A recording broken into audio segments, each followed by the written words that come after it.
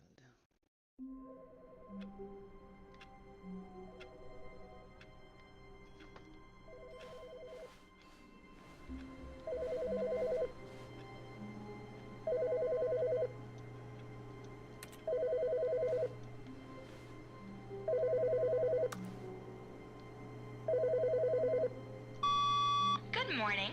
Thank you for contacting the Future Happiness Foundation. We are confirming your shipment of 1,327 cardboard boxes to your place of work. Can you verify that this is correct? Excellent. Your order will arrive shortly. Thank you again for contacting the Future Happiness Foundation.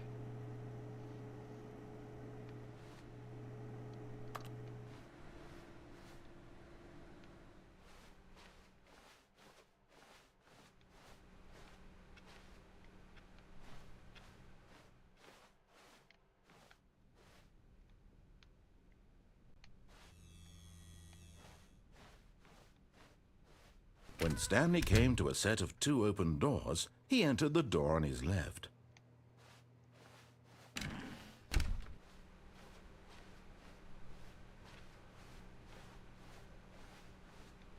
Yet there was not a single person here either. Feeling a wave of disbelief, Stanley decided to go up to his boss's. Coming to a staircase, Stanley walked upstairs to his boss's office.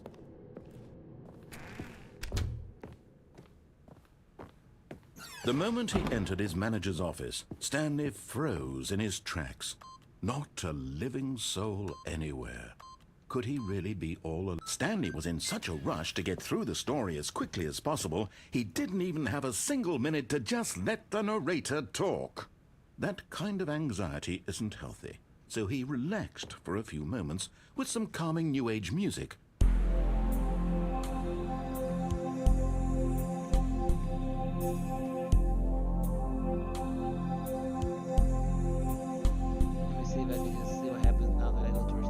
Feeling soothed and rejuvenated, Stanley calmly walked forward into the opened passageway.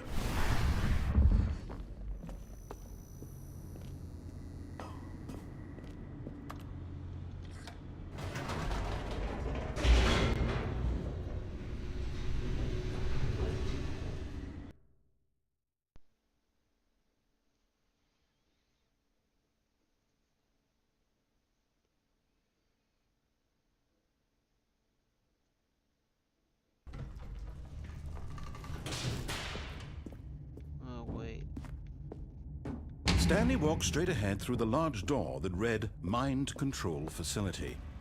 Although this passageway had the word escape written on it, the truth was that at the end of this hall, Stanley would meet his violent death.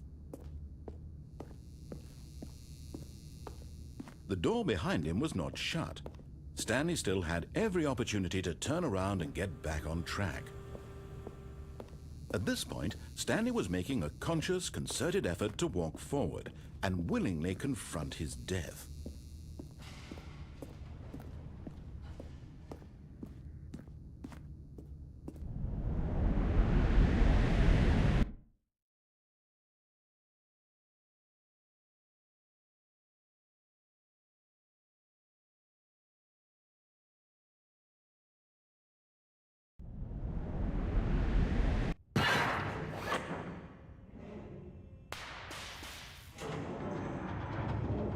As the machine whirred into motion and Stanley was inched closer and closer to his demise, he reflected that his life had been of no consequence whatsoever.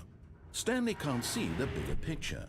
He doesn't know the real story, trapped forever in his narrow vision of what this world is.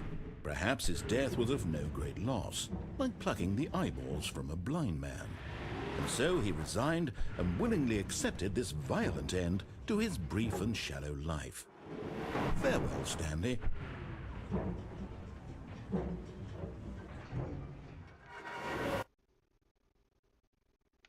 Farewell, Stanley, cried the narrator, as Stanley was led helplessly into the enormous metal jaws. In a single visceral instant, Stanley was obliterated, as the machine crushed every bone in his body, killing him instantly.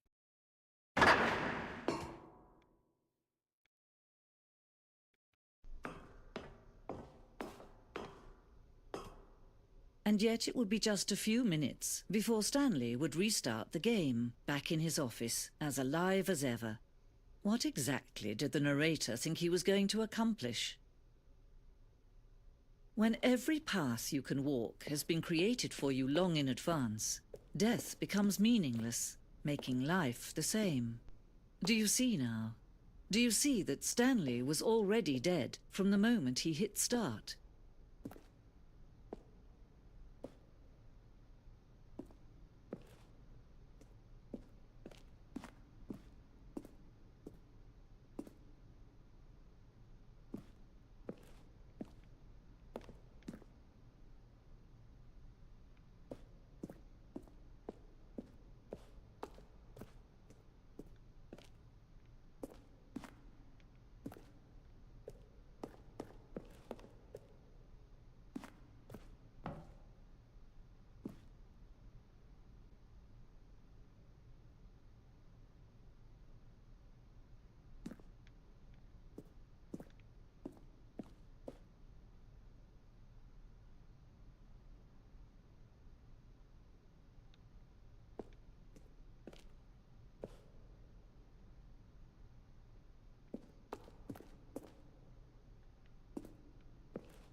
Let's see. Stanley walked through the green door.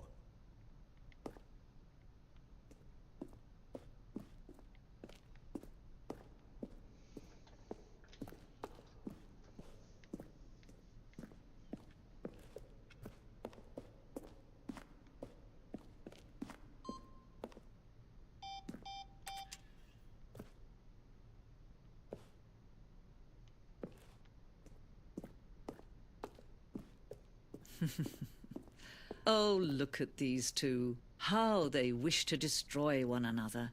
How they wish to control one another. How they both wish to be free.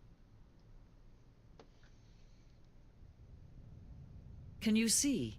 Can you see how much they need one another? No, perhaps not. Sometimes these things cannot be seen. But listen to me.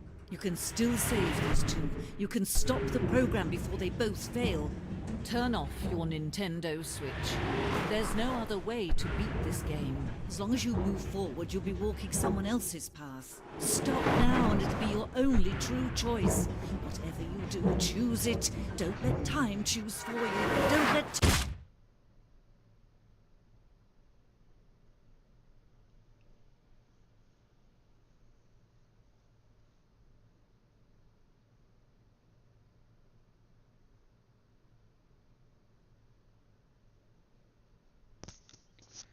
I wonder how many endings there are. Well, there's the true ending. You just get, you go to happiness. That's pretty much the ending that I got.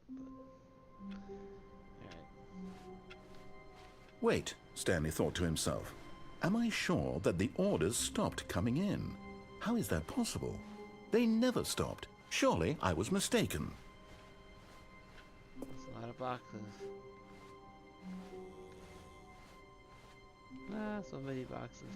When Stanley came to a set of 2 open doors, he entered the door on his left.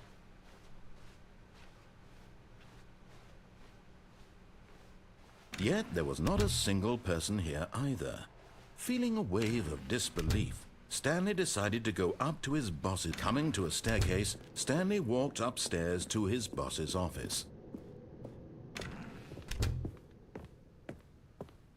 Okay, I think we all know the drill by now. Blah, blah, blah. Dark secrets, the keypad. Stanley pushes some buttons. Oh, hey, look, it's a new passageway. Quelle surprise.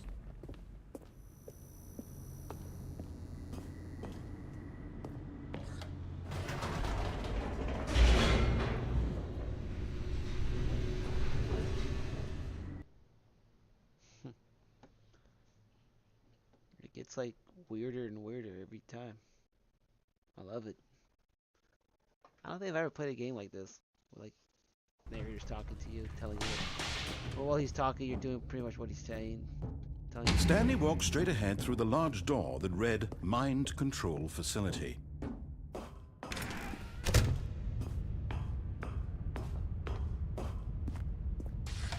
The lights rose on an enormous room packed with television screens. What horrible secret did this place hold? Stanley thought to himself. Did he have the strength to find out?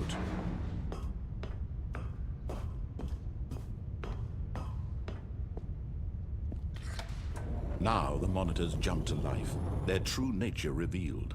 Each bore the number of an employee in the building, Stanley's co-workers. The lives of so many individuals reduced to images on a screen, and Stanley, one of them, eternally monitored in this place where freedom meant nothing.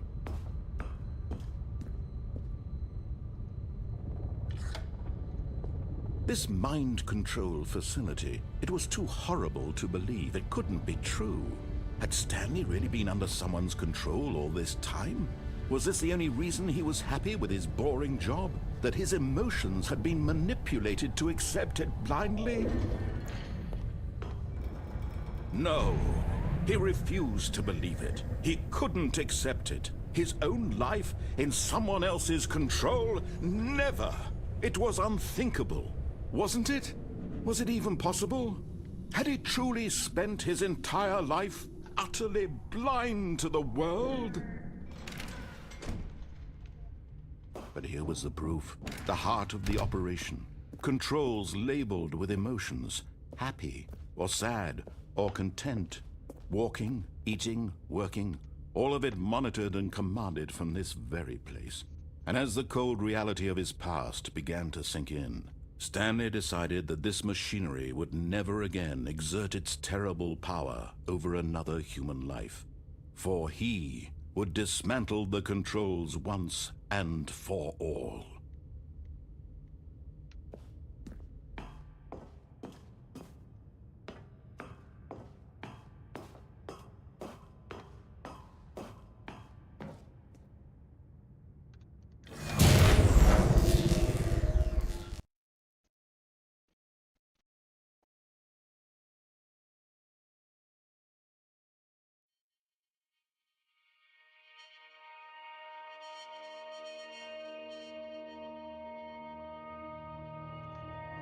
Blackness, and a rising chill of uncertainty. Was it over? Better. Yes! He had won! He had defeated the machine, unshackled himself from someone else's command. Freedom was mere moments away. And yet, even as the immense door slowly opened, Stanley reflected on how many puzzles still lay unsolved. Where had his co-workers gone? How had he been freed from the machine's grasp? What other mysteries did this strange building hold? But as sunlight streamed into the chamber, he realized none of this mattered to him, for it was not knowledge or even power that he had been seeking, but happiness. Perhaps his goal had not been to understand, but to let go. No longer would anyone tell him where to go, what to do, or how to feel. Whatever life he lives, it will be his. And that was all he needed to know. It was perhaps the only thing worth knowing. Stanley stepped through the open door.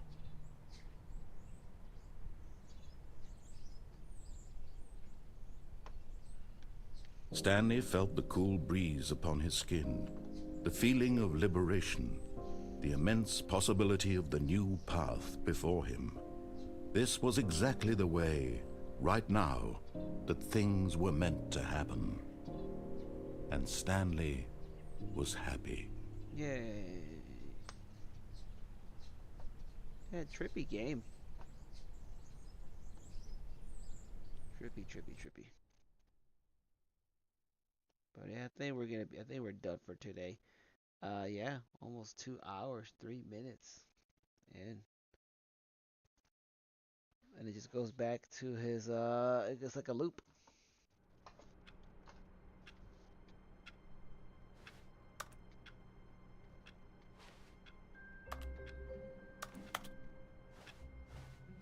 All of his co-workers were gone. What could it mean? Stanley decided to go to the meeting room. Perhaps he had simply missed a memo. Oh, good. You noticed my sign. Yes, I have something very exciting to show you.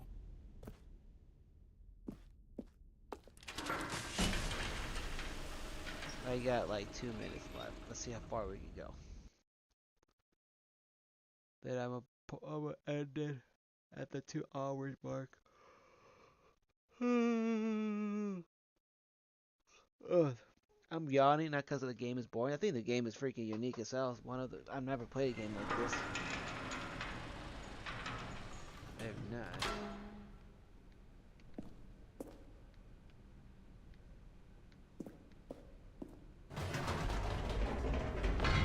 You see, Stanley, I've been reflecting on the Stanley Parable and about how roundly disappointing this ultra deluxe version has turned out to be.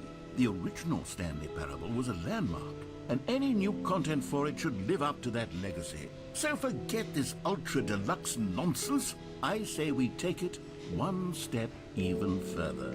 Which is why I'm very proud to announce for the first time ever, the Stanley Parable 2.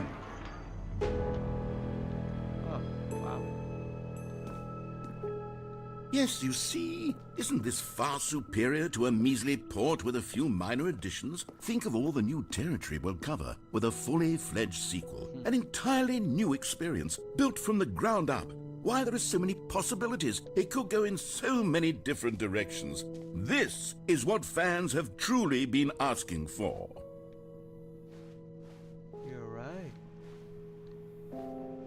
Calling it the Stanley Parable 2 is just so much catchier than Ultra Deluxe, don't you think? Ultra Deluxe? What does it even mean? But the Stanley Parable 2, now that's an artistic statement right there.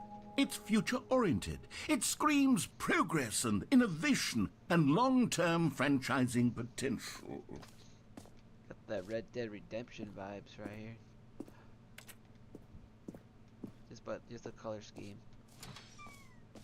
Now, to be clear, I haven't quite nailed down what exactly the Stanley Parable 2 is going to be, but let's take a look at some of the features I've been developing for it. I figure that if I can loosely organize a handful of interesting concepts, that surely the game will sort of naturally spring up around them. It'll all work itself out. Game development is much more of a fuzzy magic than anything scientific or logical, really.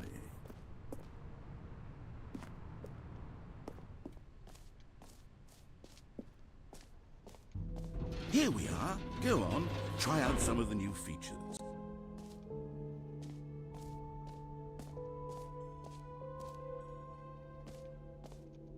Okay, I'll be honest, I haven't yet decided on this one. I think that in the new version, the office could use a bit of decoration, like balloons. But I'm undecided on Get Well Someday and Happy 12th Birthday. Which would you go with? You know, sometimes when you solicit another person's opinion, it makes you realize that you knew which one you actually really wanted all along. Happy 12th birthday, step-niece, it is.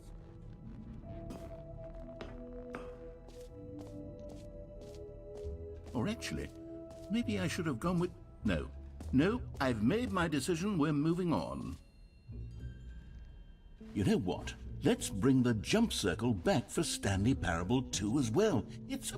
Oh, wait. You already spent all your jumps the first time we saw the jump circle? Oh well.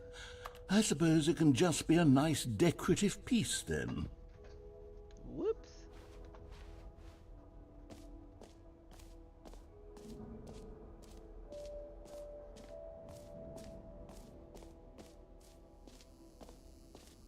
Now here's something special. You remember that broken test achievement that got left in the game on accident? Well, I'm developing a technology to simply give you the achievement. Yes, you see, you'll come to this lever, and when you pull it, the achievement will be given to you. It's as simple as that.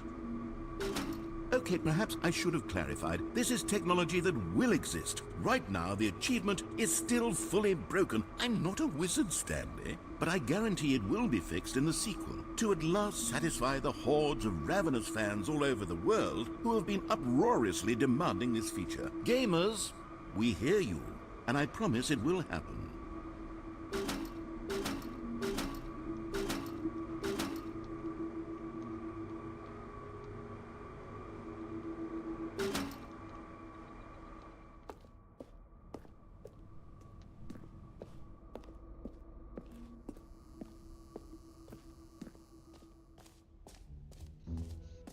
What else? What other exhibits haven't we seen yet?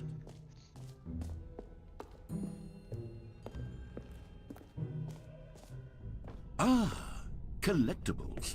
Now it's a real video game. In the Stanley Parable 2, you'll run around gathering up these miniature Stanley figurines. And what's truly innovative is that there will be no reward for collecting all of them. I don't want to stifle the intrinsic joy of watching a number go up. You simply collect all of them, and then you move the hell on with your unremarkable life. What the hell?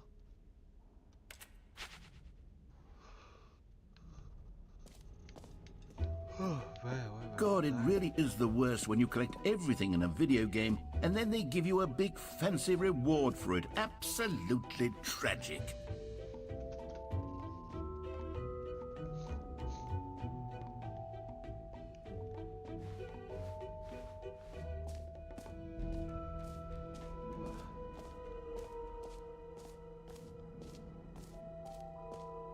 Infinite hole.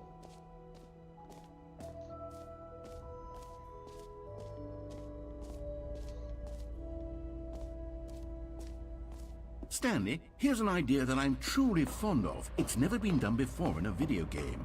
This is, in fact, a hole that you can fall down forever. That's right. Infinite falling. You can fall until the end of time, if you like. A stunning leap forward for video games as a medium. Well, I'm getting tired. Do it. Whee! You see, isn't it wonderful? One of my more ingenious concoctions, if I do say so. Now then, since you've gotten to see the infinite hole, you can press the teleport button to pop back up to the top, and we can continue onward. Now, I don't mean to be a bummer, but I do recommend you use the teleport button to go back to the top. Maybe do it on the sooner rather than later spectrum of things.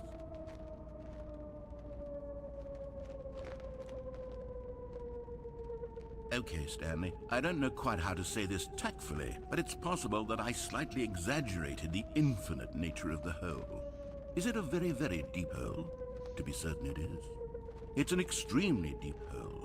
I don't want anyone to say that it isn't an astonishingly deep hole. It is. Is it infinite? Well, that sort of depends on your definition of infinity. From one perspective, the infinite is merely philosophical in nature. It's more of a... Okay, well, good for you. You found the bottom of the hole. You found me out, Stanley. I'm a liar and a cheat, and you're so clever. Look, I think the issue here is just that you're unusually fascinated by falling. What normal person actually wants to fall infinitely? I figured the hole was as deep as anyone would actually need. Don't you put this on me. Maybe you're the problem. Look, things got a little heated there. I think we both said some things we didn't mean. Why don't we just put all this behind us and agree to just call the hole mostly infinite? If that works for you, then go ahead and press the teleport button to warp up to the top of the hole and we can move on. I'll just be up here when you're ready. Great. Now, I'm very excited to show you even more of my ideas for the sequel.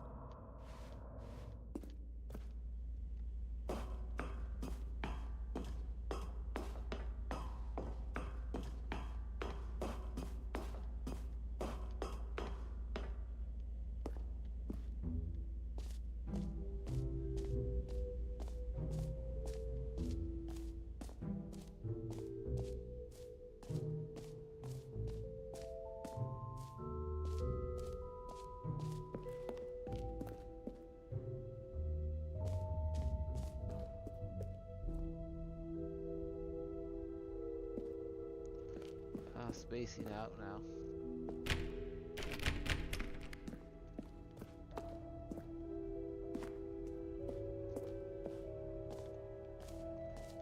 Why am I spacing out?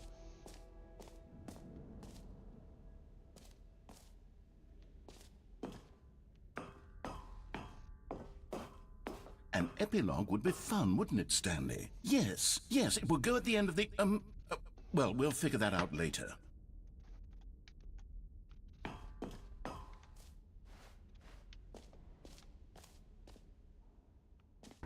For the Stanley Parable 2, I asked myself, what do players really want?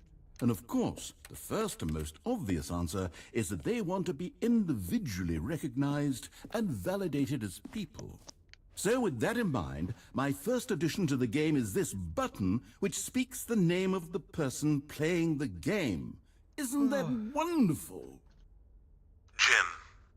Sorry, I should have clarified. Right now, the button only says the name Jim. But of course, in the final game, this button will say your name, whatever name that is. Here, let's have you role-play as Jim to really simulate the full experience of this feature. Just play along. I promise you'll love it. Okay, here we go. Let's take a deep breath, clear your mind, forget whoever you are, and simply become a person named Jim. I want you to imagine yourself living as Jim. Sleeping and waking as Jim, falling in love and being heartbroken as Jim, seizing all of the world's possibilities as Jim, and as Jim watching your dreams crumble into dust. Do you feel it deeply? Are you really, truly Jim right now? If so, myself. then please step forward and press the button. Jim. Yes! You see? What a thrill! What a rush! That was you! The button described you. Do it again. Do it again. Jim. Oh, it hits even harder the second time. If this were the only new feature in the Stanley Parable 2, it would still be worth the money. Let's take a break from the Jim button. I'm too emotionally drained from all of this personal validation.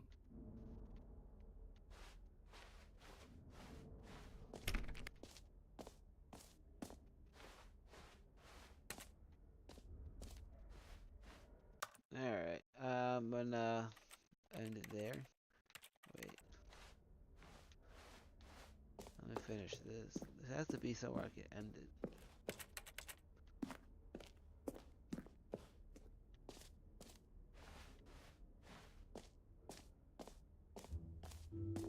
I suppose I could allow only people named Jim to play the Stanley Parable too. That would actually save me the work of finishing this feature.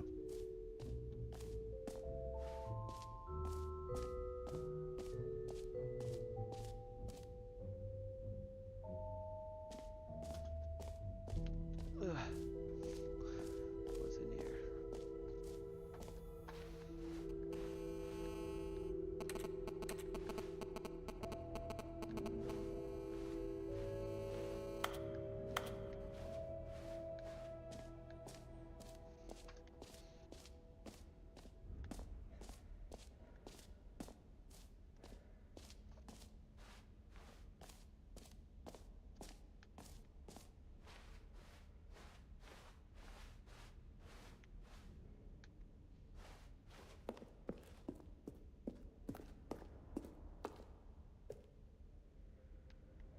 Oh boy, I think Oh, it goodness, dozed off a bit. Stanley, this is fairly awkward. I hate to do this, but before you leave, you really should go to the bucket exhibit. You see, there's a surprise I was going to spring on you later, and it involves the bucket.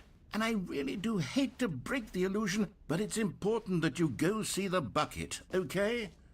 All right, I'll get out of your hair now. Oh, the bucket.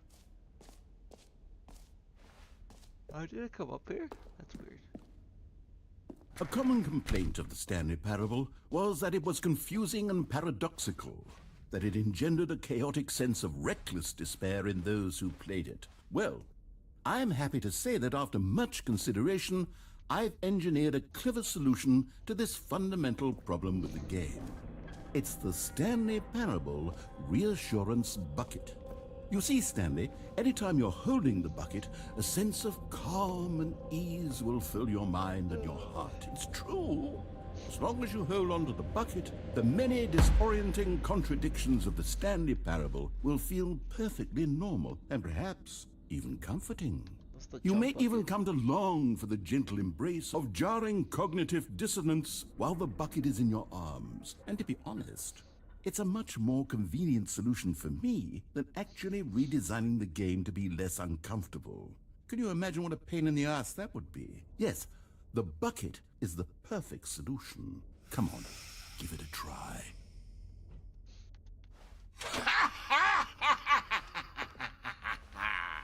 Can you feel it? The glow of comfort, even in the face of crushing despair, must already be sweeping through your body. And in fact, can I say that I do believe the bucket lends you an air of charisma as well? I think that just holding it has made you the slightest bit more attractive as a person. The benefits of the bucket seem to go on, don't they? All this and more await you in the Stanley Parable too.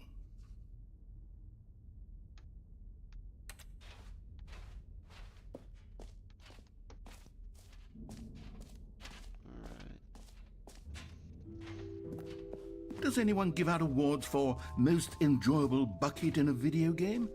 That really should be an award if it isn't already.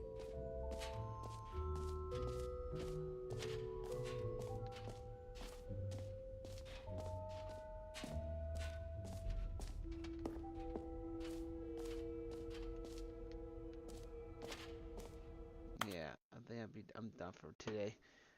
Yeah, well, I'm not sure I'm going to continue this. This is kind of like the extra content thing.